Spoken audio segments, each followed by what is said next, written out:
let's talk with a couple of County Farm Bureau presidents. And, when I talk with farmers about cover crops, some of them are all for them, believe so much in them, and they sing their praises. Others are more skeptical, and just what you said, they don't see the return on the investment when times are as tough as they are right now. Don Temple, president of the Whiteside County Farm Bureau. Don, what are you seeing in your county when it comes to cover crops? Well, this past year, we did see an increase.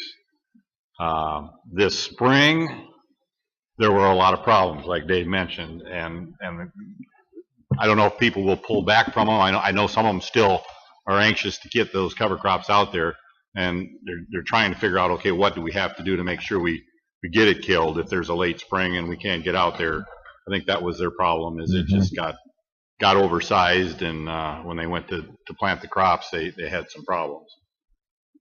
Always challenges when you're getting into something new or doing something differently. Dustin Johnson, president of the Clinton County Farm Bureau. Yeah, Mike. Well, on our farm, we've been fairly early adopters of cover crops, and we've been doing it for, I think, 7 or 8 years now. We plant cover crops on 100% of the acres that we farm. And what do you plant? Rye, wheat, and depending on what we do for small grains harvest, we'll do a mixture post-harvest there. But we started with livestock feed. That was the goal of planting rye, was to harvest it for livestock feed and get some fall grazing. And then we started observing soil health benefits, and it just kind of spawned from there. Everybody's talking about a lot of the high-level discussion that goes on. As a producer, it's a concern of mine that the talks don't filter down into boots on the ground, and getting those dollars into practices at the field level, getting the knowledge down to the farm level, to the farmer, to the operator that's doing the work. I know Growmark's invested a lot in training their operators, training their managers to understand it's a whole system approach. You can't farm conventionally like you've been farming for 30 years and then just throw cover crops into the mix, because it doesn't work that way. You don't manage the challenges that come from that system of farming. It doesn't fit into everybody's operation, and that's one of our concerns from a producer level, is we need to make sure that anything that comes down regulatory wise is flexible enough to adapt to people that are currently producing under different production practices, not just a no-till cover crop based production system, because that doesn't work on every acre. Well, I think you hit another key point: management. You have to manage it as part of your operation. Ryan Droletti with us from Iowa State University Extension. What's the extension proponent of this as far as education and reaching out with farmers? Well, I think there's more than just reaching out to farmers. In our last Iowa Land Tenure Survey that just came out this summer, we sit there and we look at, we've got 30.6 million acres of farmland in the state of Iowa. According to that survey, we've got 4% of that land in a cover crop. But I also look at the fact that I've got 53% of the land of farmland in Iowa that is being leased out, meaning that I have farmers that are running it that don't have control over it. They don't have ownership control over it. And so that accounts to about 16.7 million acres of landowners that have the ultimate say on what's going on that ground, or should have the ultimate say. So then we asked the question in that survey, and the numbers come back down. We asked the participants in that, okay, and this is a representative survey of the state of Iowa, would you be willing to help pay for the cost of the cover crop? Would you have a longer lease or lower the rent to be able to put cover crops on it? The individuals that said yes represented about 35% of the acres that are being leased out, but I still had 41% that said no. And so I think there's more of an education. We've done a great job educating our tenants and our operators out there about some of those benefits, and I would say that a lot of them are looking at ways to increase conservation issues on their ground more than just cover crops. I think that we need to get a little bit more targeted on landowners. As Dave was making the comment owner, he said landowners. He kept referencing landowners, not just farmers, but landowners. That's a good point, and I guess I'd never thought about it. And I know in the state of Illinois, I don't know what the exact numbers are, but we have a lot of absentee land ownership in the state of Illinois. So I bet those numbers are just as high, if not higher, probably, in the state of Illinois. So that's key. Bob? Yeah, I think to Ryan's point, there's that is a big concern with the landowners, the absentee landowners not being part of it. I think that's our role as a farmer, though, too, is to kind of have those conversations about those practices that might fit and trying to get them engaged on that. But the one thing I wanted to go back to as well is there's the cover crops is one of the best tools out there for water quality, but it doesn't fit every situation. I'm in northeast Iowa. We're later season. We don't, unless we fly them on or it's taking corn silage off or early soybeans, it's hard to get them established in our area.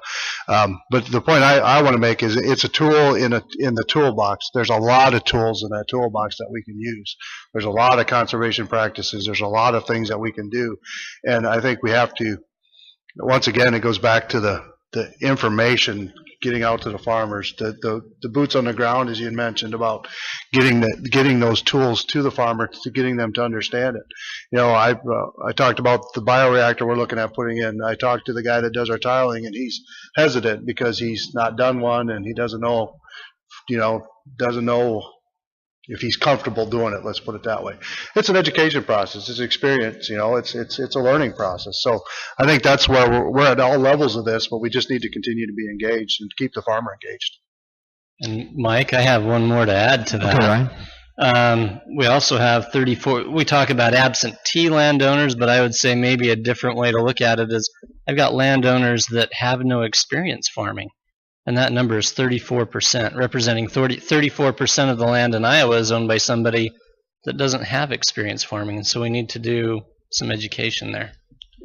So how do you go about that? Well, number one, I look at the individuals that are running those farms, that are the tenants on those farms, and I'm hoping that they're taking the opportunity to take some of the research and the information that has been given to them and pass that on to the landowner. That's my first line of defense right there. First line of education is those tenants. So. Well, we talk a lot about the importance of having a good relationship between the landowner and who's farming that land. Oftentimes we talk about when it comes to cash rental rates and things like that, but these are the types of discussions that need to be had too. Wow. I'd like to make a comment on that real quick. It's interesting to think about the farmer's role in all this, and we talked about what the farmer needs to learn and what the farmer needs to manage, and then now we're responsible for educating a landowner or a community member in general. There's a lot of weight on the shoulders of a producer, both to manage the farm and then the accountability side. You talk about how do you get landowners engaged. There's really an accountability gap.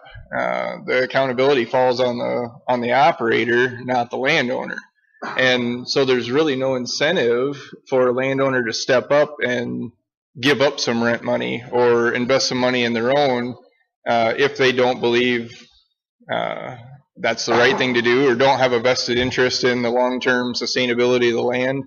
The longer the landowner is removed from farming, the less important that becomes. I can speak firsthand to that, and especially when there's a generational change, there's a pretty rosy picture of what can be done by the farmer, and it's not always realistic. I think that aspect needs to be addressed. I don't have an answer for how, but that's certainly a challenge we face in the countryside. Oh, I think so, Ryan, don't you? I mean, that really gets to the heart of the matter right there, down to where the decisions are being made and getting all parties kind of on the same page to make those kind of changes and decisions. So do you have an extension program for that? I mean, can we start one? So we do our best, but a lot of our audience is more geared towards the tenant and those who are farming and doing those practices on the ground. We try our hardest to do, for example, the farmland lease meeting series that we do in the month of August, and helping not only tenants but landowners know what the leasing rates have been and where we're going. We take our time to actually go through a lot of that information, but it's not to the same extent of the number of landowners that we have in the state of Iowa. It's a very small percentage, and there's only a few of us that do that. I can see where those conversations would go. I mean, you talk to the farmer and they'd be all for it maybe, and they said, but I can't get the landowner to do it, or I can't get them to see the importance of it, or those kind of discussions, right, Dustin? Oh, absolutely. And, you know, back in 2013, 2014, a lot of those landowner and lease meetings ended up with somebody leaving with a piece of paper with a bottom line circled, and it might have a 3 or a 4 in front of it.